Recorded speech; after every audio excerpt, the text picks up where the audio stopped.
আসসালামু আলাইকুম, কেমন আছেন সবাই? আশা করছি সবাই ভালো আছেন।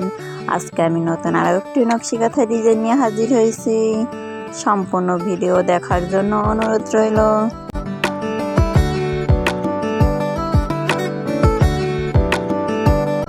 ভিডিওটি ভালো লাগলে সাবস্ক্রাইব করে দেবেন।